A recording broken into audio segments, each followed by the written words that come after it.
네, 이제 38장이죠. 38장은 하나님께서 친히 욥에게 말씀하시는 장면이 이제 시작되죠. 세 친구나 엘리후나 또는 욥의 모든 이야기가 이제 다 끝난 거예요. 다 끝나고서 욥이 그토록 기다렸던 하나님을 만나게 되는 겁니다.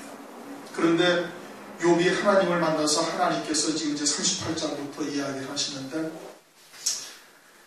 하나님이 지금 40장 초반까지는 창조주의 지혜를 하나님께서 말씀하셔요.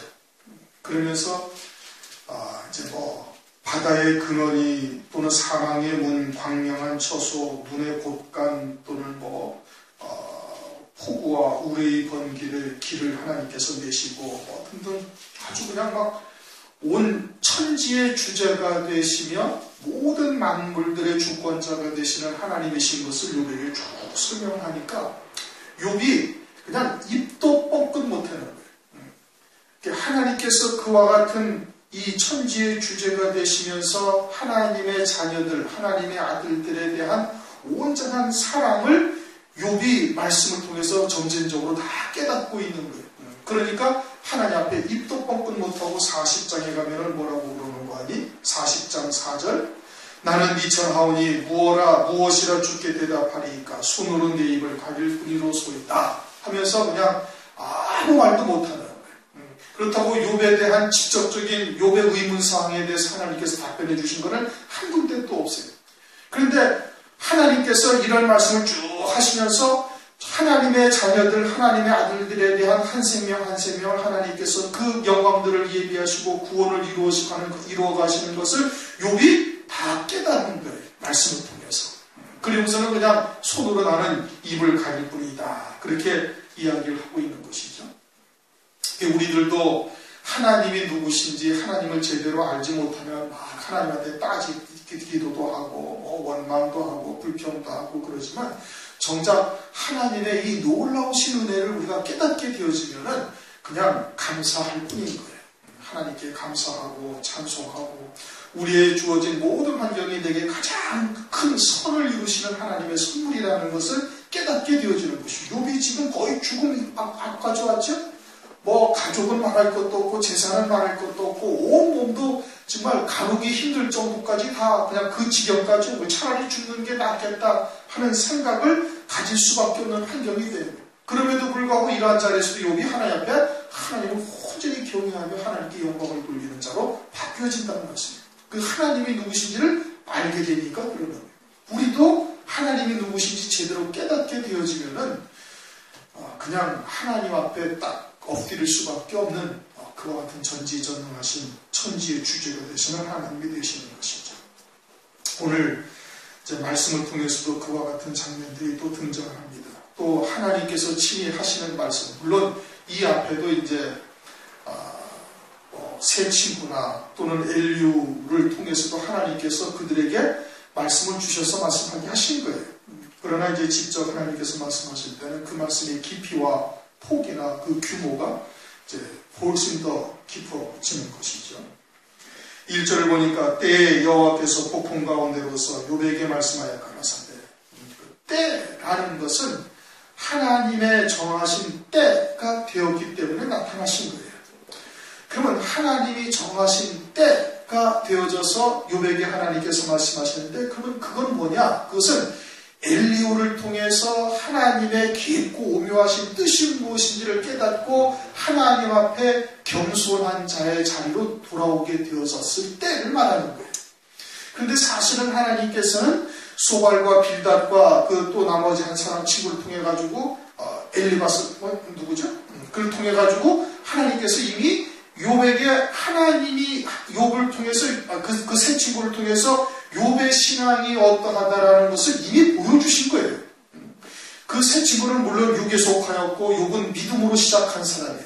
그러나 지금 욥이 이와 같은 재앙을 만나서 자신의 중심에 있는 그 신앙의 본 모습이 다 드러나게 되어지니까 사실은 그들과 다를 바 없는 것이었다 이거예요. 욥도 그들도 하나님의 말씀을 지켜 순종하니까 하나님께서 이렇게 복을 주시는 것이고 지금 욥은 불순종하고 죄를 지었으니까 하나님 앞에 저주를 받고 재앙을 당한 것이다. 그러니까 속히 회개하고 돌이켜라. 그렇게 새 친구들은 주장을 하고 있는 것이고, 욥도 이제 욥기서 29장이나 이런 데 등장하는 것을 보면은 자기는 치성에서 선종하리라. 모래와 같이 내 날은 많을 것이다. 왜? 자기가 하나님의 은혜 받은 대로 합당하게 열매를 맺어 믿음으로 살고 있으니까 하나님께서 자기에게 계속해서 복을 주실 것이다. 세상에 복을 주실 것이다. 평강을 주실 것이다. 평안하고 안락한 삶을 누리게 할 것이다. 늘 이걸 바라고 있었단 말이에요. 자기의 의의 대가로 그와 같이 하나님께서 세상에 좋은 것으로 주실 것을 바라고 있으니 새 친구나 욥이나 사실은 그 결과적으로는 마찬가지가 된 게, 욥이 믿음으로 시작을 하였지만 성령으로 시작하였지만 육으로 마치는 자가 지금 될 수밖에 없는 상황으로 처해진 거예요. 갈라디아서 3장 3절 말씀처럼 성령으로 시작하였으나 육으로 마치는 자가 되기에 지금 되어져 있다는 거예요. 되어져 있던 것이죠. 그것을 엘리후가 마지막에 다 지적을 하자 욥이 깨닫고는 아예 입도 떼지 못하는 것이죠. 자기의 죄가 무엇인지를, 자기의 신앙의 실상이 무엇인지를 엘리후를 통해서 낱낱이 깨달은 거예요. 그것이 하나님의 때다 이겁니다. 하나님의 정하신 때가 된 거죠. 전도서 3장 1절 천하의 범사가 기한이 있고 모든 목적을 이룰 때가 있나니, 7절을 가면은 찢을 때가 있고 꿰맬 때가 있으며, 하나님께서 치유하신 것이죠. 꿰매어 주신 것이다 이겁니다. 그러니 하나님의 말씀을 통해서 자신의 신앙의 아주 적나라한 모습을 딱 깨닫고 하나님 앞에 겸비한 자가 되니까 하나님께서 욥에게 나타나시는 거예요. 하나님의 때다 이겁니다. 그러면 오늘날 우리들도 하나님께서 끊임없이 성경을 통해서 말씀을 하고 계시는 거예요. 끊임없이 성경을 통해서 말씀을 하시는데 우리가 미련하고 어리석어서 하나님의 뜻을 제대로 깨닫지를 못하고 있는 것이죠.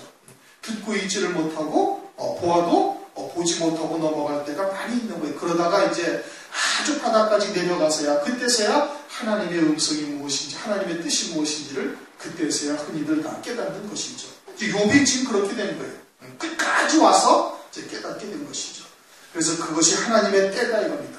때가 뭐라고요? 하나님의 뜻이 무엇인지를 깨닫고 하나님 앞에 겸비한 자리에 딱 서게 되어지니까 하나님께서 응답을 하시는 거다 이겁니다.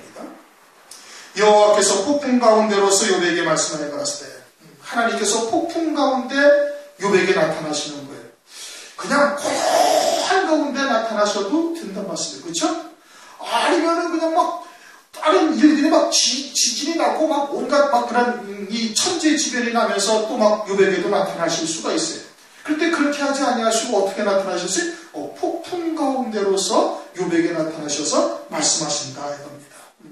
폭풍이라는 것은 37장 9절을 보면 남방 밀실에서는 광풍이 이루고, 그렇게 말씀하셨어요. 그렇죠? 남방 밀실에서 광풍이 이룬다는 것은 폭풍이요 또는 회리바람, 미친 바람이다 이겁니다. 회리바람처럼 막 부는 거예요. 회리바람이 불면 어떻게 돼? 그냥 땅에 있던 것이 다 휩쓸려서 날아버리는 거예요. 미국이나 이런 데는 그 중미 지역에서는 토네이도라는 게 있어요. 토네이도가 뭐예요? 회리바람이에요.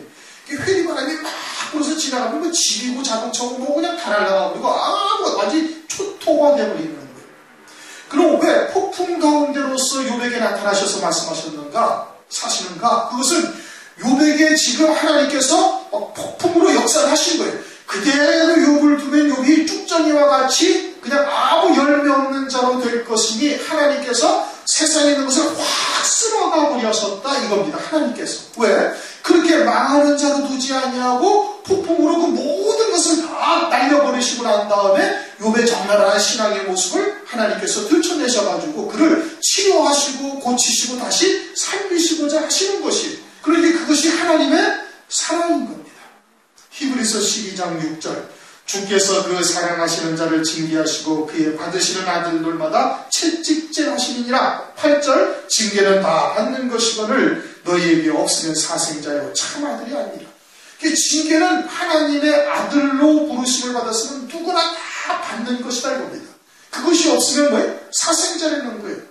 근데 새 친구는 어떻게 생각을 해? 전혀 그렇게 생각지 않는 거예요. 자기들은 지금 평안하고 안락한 삶을 누리고 있으니까 이게 하나님으로부터 축복받은 것이고 이게 하나님의 하나님의 말씀 앞에 순종한 그와 같은 대가라고 생각을 하고 있는 거예요. 그리고 욥은 죄를 지었으니 저주를 받아가지고 하나님께 저런 재앙을 겪고 있다라고 말씀을 하고 있어요. 그런데 하나님께서는 지금 그렇게 보고 있어요. 세 친구가 보는 시각이 맞나요? 아니면 엘리후를 통해서 증거하고 지금 욥에게 나타나신 하나님이 참 하나님이신가요? 그 후자가 하나님이시죠.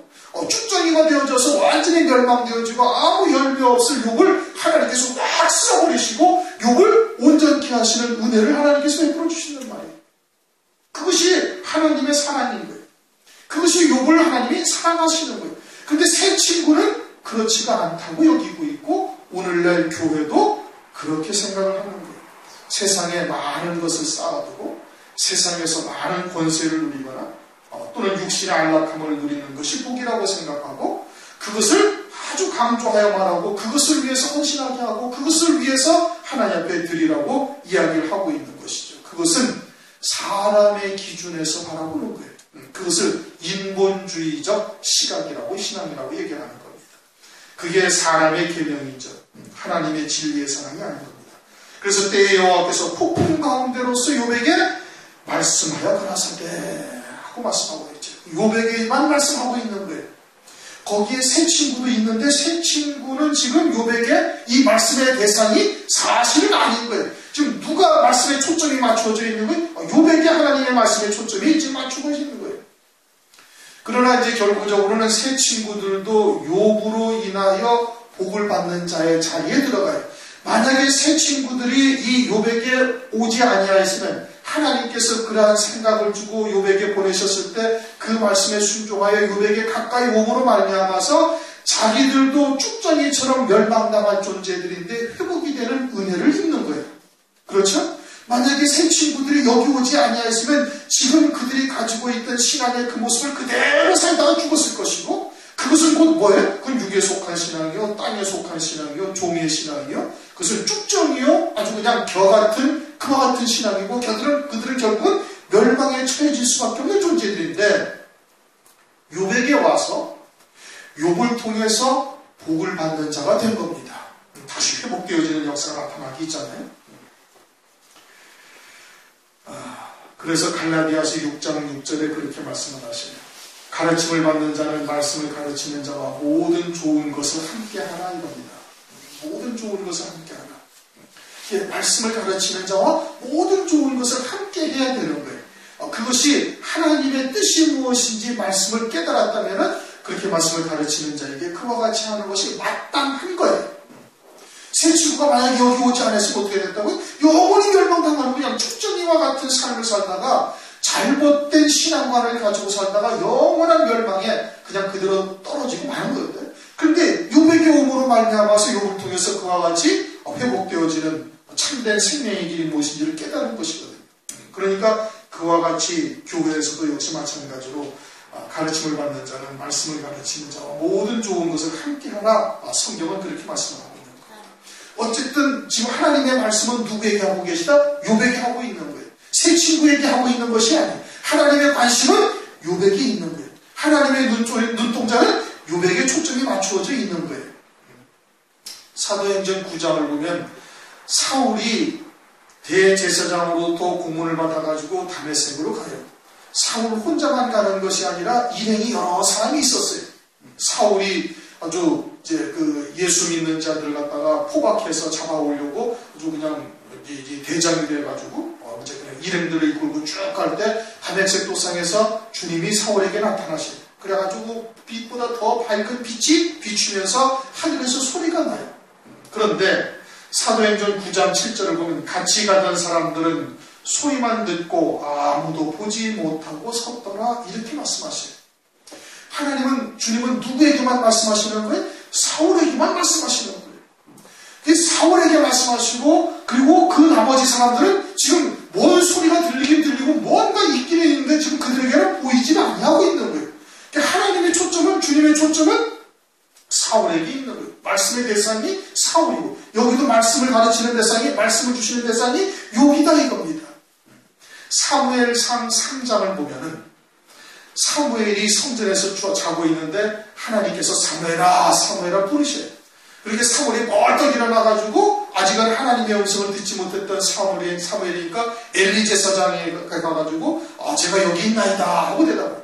엘리 제사장은 그것이 하나님의 음성이라는 것을 나중에는 깨닫고 사무엘에게 이야기를 하죠. 그런데 사무엘이 자고 있는 곳이나 엘리 제사장이 자고 있는 곳이나 멀리 떨어져 있는 것이 아니라 같은 성소 안에서 지금 자고 있는 거예요. 그럼에도 불구하고 엘리 제사장에게는 아무 소리도 들리지 않냐고 사무엘에게만 소리가 들리는 거예요. 하나님의 음성이. 하나님의 초점이 누구에게 맞춰져 있다? 욥에게만 맞춰져 있는 거예요. 가나안 땅으로 향해 가는 광야에 60만 명이 있어요. 그렇죠? 60만 3,500명인가 있어요. 그런데 하나님은 그 60만 명에게 초점이 다 맞춰져 있는 게 아니라 누구에게 관심을 막 갖고 계신? 여호수아와 갈렙에게만 하나님께서 관심을 갖고 계시는 거예요. 나머지 사람들에게는 하나님이 크게 그들을 갖다가 크게 중요시하지 않게 생각을 하고 있는 거예요.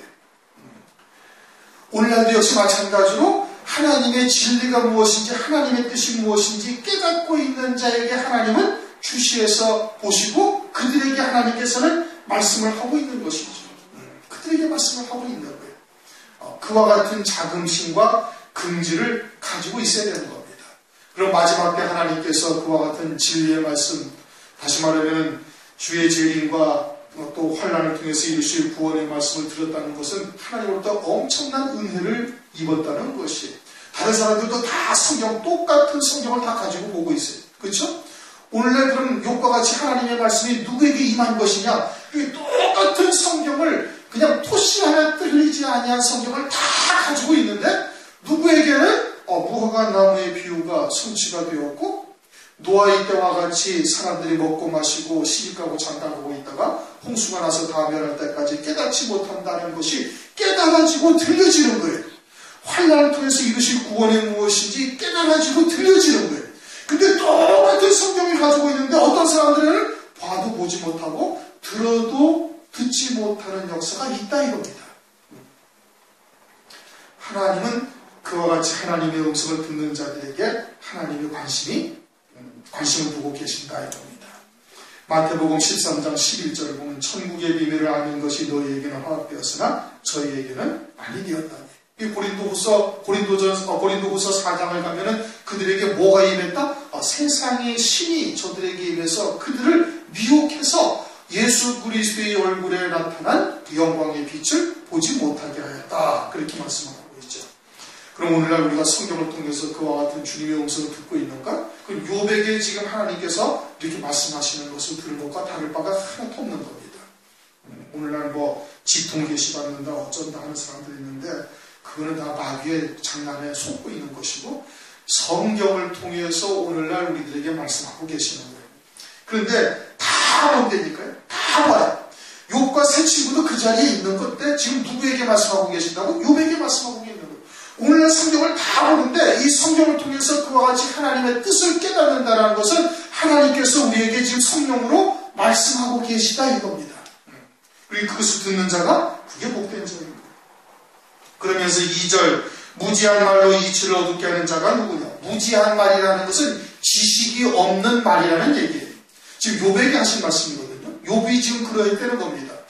욥이 지식이 없이 말을 하고 있다는 거예요. 그런데 사실은 욥이 얼마나 많은 사람들을 가르치고 성문 앞에 앉아가지고 재판을 하고 하나님의 말씀을 가지고서 재판을 하고 얼마나 유식한 사람이었어요. 아주 박식한 사람이고 모든 사람에게 존경받는 사람이었다 이겁니다. 그런데 욥이 지금 지식이 하나도 없더니 무지한 말을 하고 앉아있다 이겁니다. 욥이 무지한 말을 한다. 욥기서 33장 9절 10절 보면 엘리후가 욥이 하는 말을 다 듣고 난 다음에 욥이 하는 말을 이렇게 요약을 하는 겁니다. 욥기서 33장 9절 나는 깨끗하여 죄가 없고 허물이 없으며 불의도 없거늘 하나님이 나를 칠 틈을 찾으시며 나를 대적으로 여기사 내 발에 착고를 채우시고 나의 모든 길을 감시하신다 하였느니라. 엘리후가 욥이 지금 이렇게 생각을 하고 있다는 거예요. 의를 행했으나 하나님께서는 도리어 자기에게 대적처럼 여기고 하나님께서 발에 착고를 채우고 모든 길을 감시한다. 그러니 하나님의 뜻을 지금 깨닫지 못하고 있는 거예요. 즉 무지한 말이라는 것은 하나님에 대한 지식, 하나님에 대한 지혜가 없이 자기의 생각으로 지금 말하고 있는 거예요. 그러면서 그것이 어떻게 된다? 이치를 어둡게 한다는 거예요. 어떠한 이치를 어둡게 해요? 하나님의 뜻을 가리고 어둡게 한다는 거예요. 욥은 지금 자기의 생각으로 가득 차가지고 하나님의 뜻은 지금 세 친구들을 통해서 계속해서 깨닫게 하고 있음에도 보지를 못하고 있는 거예요. 자기의 생각으로 하나님의 이치를 지금 어둡게 하고 있다 이겁니다. 마찬가지로 예수님이 사람의 계명을 말씀하시는 거죠. 사람의 계명을 마태복음 15장에 말씀하시는데 그 말씀은 이사야서 29장에 있는 말씀이에요. 그럼 이사야 때에도 사람의 계명으로 하나님의 이치를 어둡게 해석을 하다가 예수님을 영접하지 못하는 우를 범하게 되어져 있고, 이것은 오늘날까지도 교회들에게 그렇게 주시는 교훈으로 주시는 말씀이다 이겁니다. 무지한 말로 하나님의 뜻을 어둡게 하고 거스리는 자가 오늘날도 있다 이겁니다.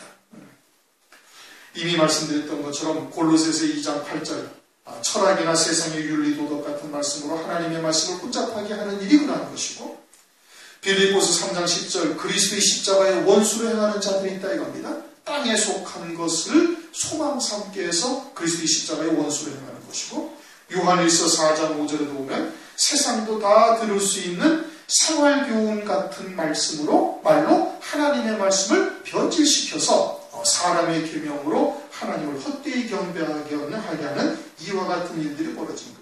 특히 마지막 때는 무엇으로 가려야? 무천년주의나 세대주의 사상으로 주님의 재림을 맞이하지 못하게 하는 거예요. 그게 다 뭐예요? 사람의 계명이다. 그게 다 무지한 말로 하나님의 이치를 어둡게 하는 자가 된다 이런 뜻인 겁니다. 3절 너는 대장부처럼 허리를 묶고 내가 네게 묻는 것을 대답할지니라. 대장부처럼이라는 것은 대장부와 같은 믿음을 가진 자를 말하는 거예요. 그럼 믿음이 대장부와 같은 믿음을 가졌다는 것은 무엇을 말하는가? 그것은 어떠한 환경이나 또는 환란이나 역경 가운데서도 하늘 소망 가운데 믿음으로 승리하는 자가 그게 대장부요. 그게 남자답게 신앙을 가진 자요. 또 큰 용사와 같은 신앙을 가진 자인 거예요. 근데 욥은 지금 이와 같은 환란이나 재앙 가운데서 지금 낙심하며 차라리 죽기를 구하는 이와 같은 자리로 떨어진 거예요. 그런데 욥이 욥기서 1장 1절을 보면 욥의 믿음이 어떻게 있어요? 욥의 믿음이 순전하고 정직하여 하나님을 경외하며 악에서 떠난 자다 이겁니다. 아주 대단한 믿음인 거였던 거예요.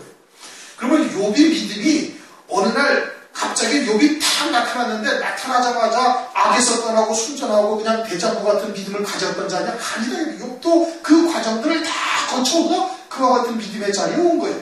믿음의 조상인 아브라함이 어느 날 갑자기 가나안으로 따라가가지고선 믿음의 조상이 됐나요? 아니에요. 그 자리까지 이르기까지 거의 40여 년 가까운 시간 동안 연단을 거친 거예요. 그래서 믿음의 조상이 된 거예요.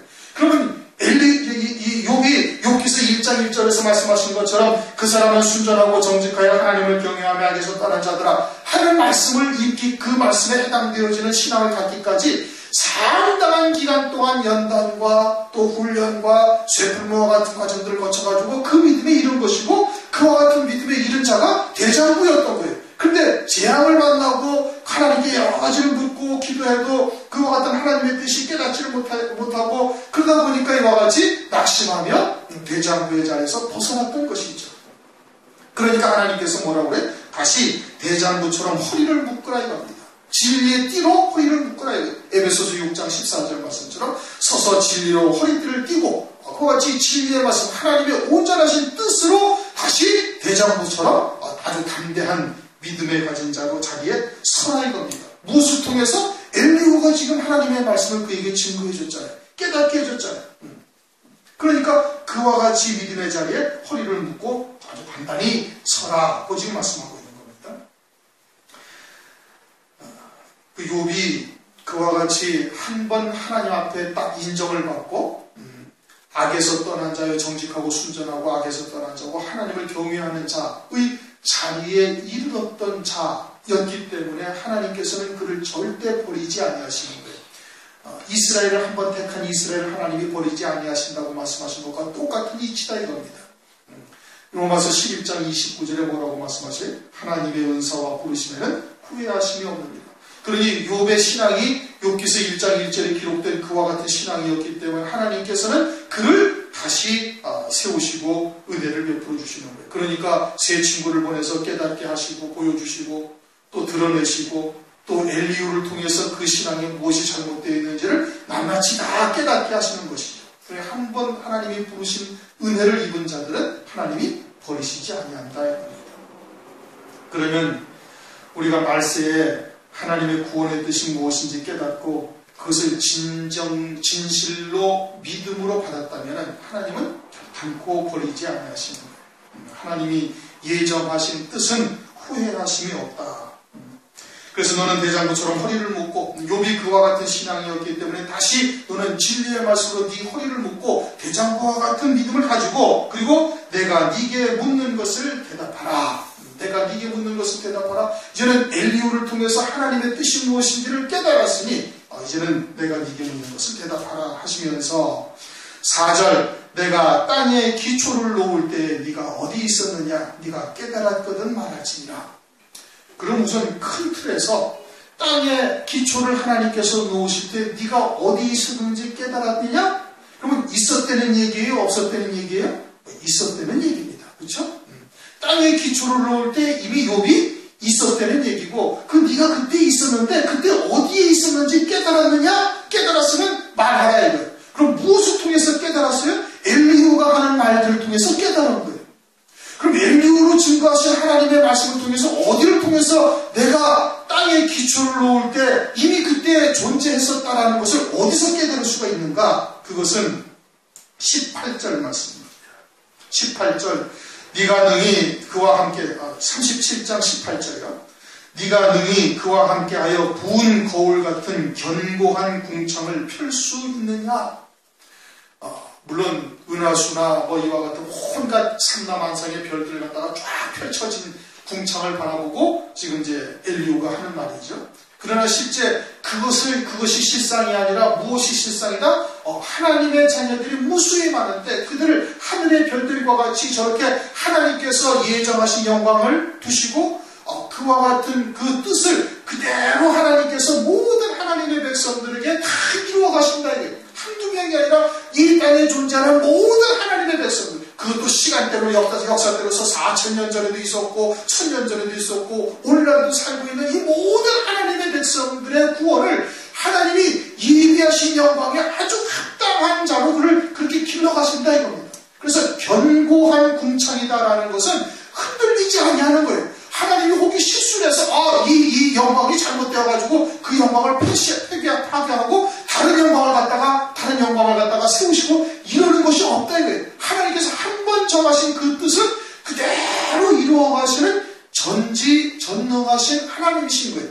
그러면 우리와 같은 존재들이 아무것도 없는데 하나님께서 영광만 미리 막 쫙 예비해 놓으셔가지고 무슨 로또 뽑기 해가지고 그냥 당첨되고 올라가는 겁니까? 아니란 말씀이에요. 우리가 존재하니까 그들에게 각각의 영광들을 하나님께서 별을 펼치듯이 별과 별의 영광이 다르듯이 쫙 예정해 놓으시고 그것이 견고한 궁창이다. 흔들리지 아니한다. 그 예정하신 깊으신 뜻대로 그대로 그 영광들을 이루어 가시는 거예요. 그러니 그와 같은 하나님의 뜻을 깨닫게 되어주면 그때 우리가 존재했다는 얘기니까 하지 않았다는 거예요? 했다는 얘기죠. 에베소서 1장 3절 이하에 보면 하나님께서 하늘에 속한 모든 신령한 복을 복주시려고 창세전에 그리스도 안에 그리스도의 이름으로 거룩하고 성결하게 하시고 그리고 아들들이 되게 하셨다 이겁니다. 아들들이 되게 하셨다. 세례 요한은 등장하기 전에 하나님께서 이미 그 이름을 딱 주셨어요. 이삭도 이 땅에 아주 오기도 전에 이름을 딱 주셨어요. 그렇죠? 그러면 그가 하늘에 존재한다는 얘기, 존재하지 아니한다는 얘기, 존재한다는 얘기고 그 예비하신 영광대로 하나님께서 그대로 이루어 가신다 이겁니다. 에베소서 1장 3절 이하의 말씀이 그거예요. 에베소서 2장 5절 6절 그리스도와 함께 이미 살리셨다 이거예요. 그리스도가 이 땅에 오시기도 이전에 이미 살리셨다는 거예요. 그게 존재가 있어야 살리지. 그러면 하나님께서 견고한 궁창을 하나님께서 펼치실 때 그러면 하나님의 모든 자녀들이 다 있어요 없어요? 영적인 존재로서 이미 다 존재를 하고 있었다 이거예요. 그러니까 욥이 내가 땅에 기초를 놓을 때 네가 어디 있었는지 깨달았거든 말하라 이거예요. 말할지니라. 욥이 깨달았어요? 못 깨달았어요? 알게 된 거예요. 그와 같은 하나님의 뜻을 통해서 깨달았다 이 뜻인 겁니다. 견고한 궁창이라는 것은 그와 같이 하나님께서 하나님의 모든 백성들을 창세전에 이미 그 영광들을 예비해 놓으신 거예요. 그래서 우리가 주기도문에 뭐라고 말씀하세요? 뜻이 하늘에서 이룬 것 같이 땅에서도 이루어지이다. 그러니 그와 같은 하나님의 놀라운 뜻을 욥이 다 깨닫고서는 할 말이 없어지고 그 엄청난 영광들을 위해서 나에게 하나님께서 온 천지의 주제가 되신 하나님께서 나에게 그 영광의 길로 인도하시는 역사라는 것을 욥이 깨닫게 되어지니까 지금 다가온 이 환경도 그때를 위한 것이라는 것을 알고서는 어떻게 나는 그냥 손으로 입을 가릴 뿐이다 라고 40장에 가서 그렇게 고백을 하게 되어지는 겁니다. 그러면은 이제 이렇게 반문을 할 수가 있어요. 아니, 성경에 그러한 말씀이 어디 나와 있느냐? 욥이 그때 존재했다는 말씀을 갖다가 그 앞에서 그렇게 찾았다고 그러는데 어떻게 그렇게 이야기할 수 있는가? 히브리서 11장을 가면은 아브라함과 이삭과 야곱을 쭉 말씀하시면서 히브리서 11장 10절에 이는 하나님이 경영하시고 지으실 터가 있는 성을 받았음이니라 그렇게 말씀을 하시네요. 그렇죠? 우리는 이제 요한계시록을 깨닫고 있기 때문에 믿음의 조상인 아브라함에게 새 예루살렘 성이 예비되었음을 알고 그 성을 소망하고 있음을 이제 우리는 알 수가 있는 것이죠. 그런데 창세기를 보면은 아브라함에게 그 성을 유업으로 주시겠다고 언지를 하거나 한 곳이 전혀 나타나지 않습니다. 이삭이나 야곱이 아브라함과 이삭과 야곱이 한 성을 받았다고 히브리서 11장 10절에 말씀하고 있거든요. 이는 하나님이 경영하시고 지으실 터가 있는 성을 받았습니다. 그런데 그 성을 성경에 어디 얘기한 곳이 어디 있어요? 아무데도 없어요. 아무데도 없다는 말씀이에요. 그러나 하나님께서 아브라함에게 이야기를 하시고 하나님께서 아브라함에게 나타나시고 말씀하신 것이 모든 것이 여기에 다 기록된 것이 아니란 말씀이에요. 주님이 이 땅에 오셔가지고 말씀하시고 행하신 모든 역사를 성경에 다 기록을 해놓으시고 행하신 모든 역사를 성경에 다 기록해 놓으셨나요? 아니란 말씀이거든요. 요한복음 21장 25절 예수의 행하신 일이 이외에도 많으니 만일 낱낱이 기록된다면 이 세상이라도 기록된 책을 두기에 부족할 줄 아노라. 그러니까 주님이 행하신 모든 역사를 성경에 다 기록한 것이 아니에요. 주님이 하신 말씀을 성경에 다 기록한 것이 절대 아니에요. 그러면 아브라함에게도 하나님께서 말씀하신 것을 성경에 다 기록해 놓았어요? 아니란 말씀이에요. 그러면 어떻게 우리가 아는가? 그것은 하나님께서 성경에 간간히 기록해 놓으신 말씀을 통해서 아브라함에게 하나님께서 그와 같은 새 예루살렘 성의 영광을 보여주시고 그 영광, 그 성을 소망하게 하셨다라는 것을 히브리서 11장 10절을 통해서 깨닫는 거예요. 그걸 깨달아서 안단 말이에요. 누가? 하나님의 지혜를 받은 자들이 그것을 깨달아서 아는 거예요. 마태복음 13장 52절 그러므로 천국의 제자된 서기관마다 마치 새 것과 옛 것을 그 곳간에서 내오는 집주인과 같으니라. 하나님께서 말씀을 통해서 새 것과 옛 것, 즉 구약의 말씀과 신약의 말씀을 통해서 하나님께서 다 기록하지는 아니하셨지만 문득문득 기록된 하나님의 말씀을 통해서 그와 같은 것을 깨닫게 하신다 이겁니다. 요한복음 3장 34절에도 말씀하시잖아요. 하나님의 보내신 이는 하나님의 말씀을 하나니 이는 하나님의 성령을 한량없이 주심이니라. 그러니까 아브라함에게 새 예루살렘 성을 하나님께서 성경의 창세기에 말씀하신 곳은 없지만 그러나 히브리서 11장 10절에서 그렇게 기록을 하시고 말씀하셨으니 하나님께서 성경에 기록되지는 아니하지만 아브라함과 이삭과 야곱에게 그 새 예루살렘 성 어린 양이 안에 그리스도의 신부에 대한 소망을 하나님께서 주셨다라는 것을 우리가 깨달을 수 있는 것이고 그리고 아브라함이 그 성을 바라보고 본향을 다시는 돌아갈 기회가 있었지만 돌아가시 아니하고 그 성을 바라본 거예요. 그러니까 하나님께서 어떻게 나는 저들의 하나님이 됨을 나는 부끄러워하지 아니하신다고 히브리서 11장 16절에 말씀을 하고 있는 거예요. 그런데 성경을 그렇게 봐야 되는데 문제는 뭐가 있는 거 아니? 고린도전서 4장 6절 형제들아 내가 너희를 위하여 이 일에 나와 아볼로를 가지고 본을 보였으니 이는 너희로 하여금 기록한 말씀 밖에 넘어가지 말라 한 것을 우리가 배워 서로 대적하며 교만한 마음을 먹지 말게 하려 합니다. 기록하신 말씀 밖으로는 절대 넘어가서는 안 된다. 그러면 그것은 이제 교주가 되는 거예요. 이제 신천지같이 되는 것이고 통일교가 되고 그러는 거예요. 그들은 하나님의 말씀 밖으로 넘어가서 자기를 마치 그와 같이 재림 예수라든지 또는 마치 예수 그리스도와 같은 자리에까지 스스로를 올려놓는 것이죠. 그러니까 하나님의 말씀을 보되 말씀 밖으로 넘어가서는 절대 안 되는 거예요.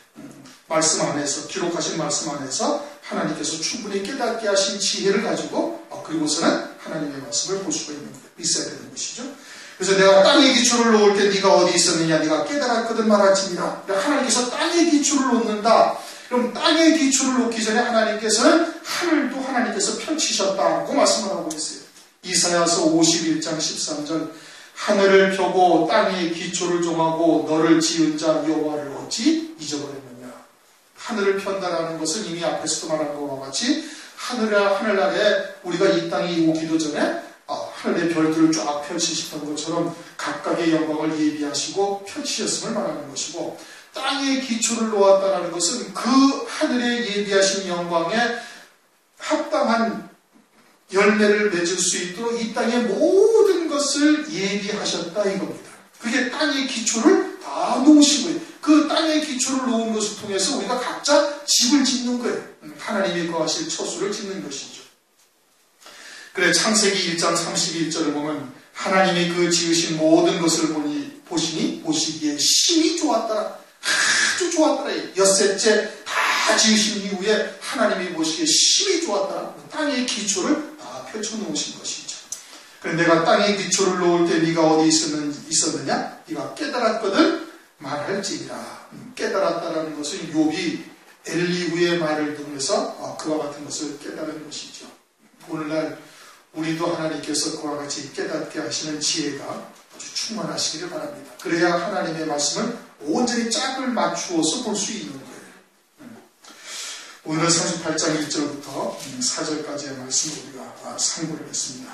하나님께서는 욥을 주시하는 거예요. 새 친구가 지금 중요한 거 아니에요. 새 친구는 욥을 통해서 복을 받은 것이, 하나님을 한번 부르시면은, 하나님의 은사로 부르시면 절대 후회하심이 없다. 그리고 그와 같이 하나님의 말씀은 참된 믿음으로 받은 자에게는 하나님께서 결단코 버리지 아니하시고 다시 대장부와 같은 믿음의 자리로 욥을 세우시는 거예요. 그리고 우리에게 다가온 여러 가지의 상황들을 우리가 영적인 시각으로 볼 수 있어야 되는 거예요. 욥이 진작에 새 친구들을 통해서 깨달았다면 훨씬 더 일찍 온전한 믿음으로 설 수 있었던 것인데, 그 새 친구를 통해서는 모지를 못하고 이제 엘리후를 통해서 하나님께서 그래도 결단코 깨닫게 하시는 은혜를 베푸시는 거예요. 그래서 오늘날 우리들에게도 동일하게 역사하고 있음을 우리가 알아야 되는 겁니다. 그리고 마지막 때 이루실 구원의 뜻을 우리가 깨닫고 믿음으로 받았다면 하나님께서는 결코 버리지 아니하시는 거예요. 끝까지 하나님께서 그 영광으로 세우시는 분이신 것을 욥을 통해서 우리에게